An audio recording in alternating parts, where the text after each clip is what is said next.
Continuing on with our D chord, whether it's still fairly new under your fingers or you have been playing it for quite a while now, one of the things we can start doing with these chords, especially the open position chords, is what I call just chord moves. A lot of these chords have built-in notes we can add, take away, and the D major chord is a good place to start. If we just play it in our upside down triangle position, I'm playing D major.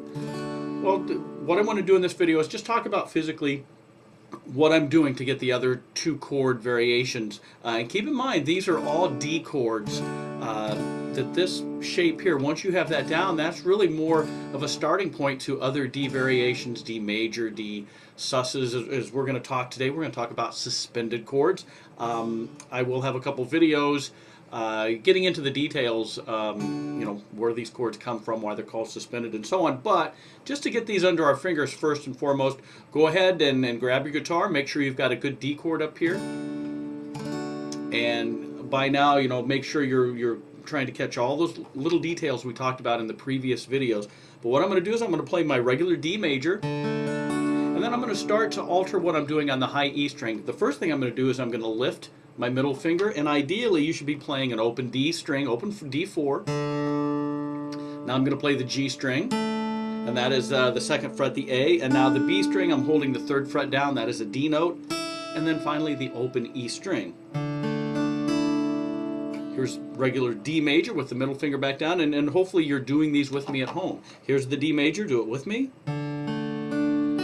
Really bright sounding, really thin sounding as far as guitar chords go. Now I'm going to lift that middle finger. Kind of a pretty sounding chord. I like to use this quite a bit. Back to our D major, I'm putting my middle finger back down on that second fret high E string. The third variation of this D chord, we're going to put our pinky down on the fourth fret of the third. Pinky down on the third fret of the high E string. One thing to note is we normally center up this D chord. We've talked about getting the index and the ring finger kind of right in the middle of the fret, which puts the middle finger right up against that fret wire. That's fine. I want to make sure that I'm going to come back a little bit sometimes, because depending on how big your hands are, you might find if you're up here in normal position, you go to drop your pinky down and it's right on that fret wire. There's not a lot of room to maneuver him in there. So if that's the case, slide down towards the headstock just a little bit, a tiny bit, and notice how, and keep an eye on your neck and your left hand on there, and notice how that gives just enough room, hopefully, for the pinky to drop. So now here's regular D major. Now I'm going to drop the pinky on the third fret of my high E string. It's another suspended chord. This is a D sus4. Here's my D major. Here's lifting the middle finger. This is my D, what we call a D sus2. D major.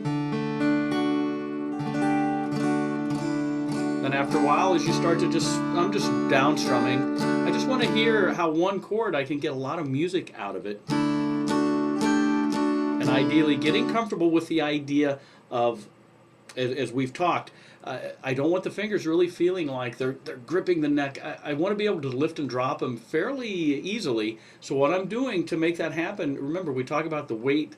The thumb is doing two things up there. A lot of times he's blocking the low E, sometimes even the low A string. But he's also holding the weight of my left arm up there. Notice you can kind of see how I'm just dangling up there. This allows my fingers, you can see me wiggle them up here. This allows them to work a lot easier. So as I take this and then this part of my, just at the pad, the base of my index finger, that's really the clamp, or think of it as a grip.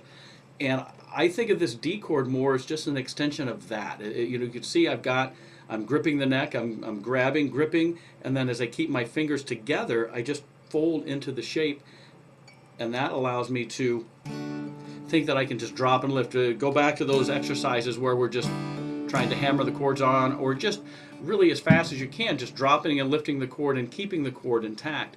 And what's making that happen is the fact that I've got that nice grip behind there. So this video is almost done. This clip, spend some time on your own, just making sure you're hearing each note each time you change, because it's really easy for especially that index finger, the ring finger, to start blocking strings.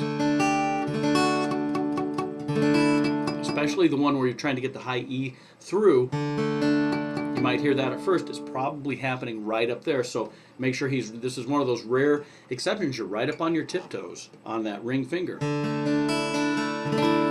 All right, so get those variations under your fingers. The next clip, we'll put that with a metronome and just start to practice it rhythmically with an external time source.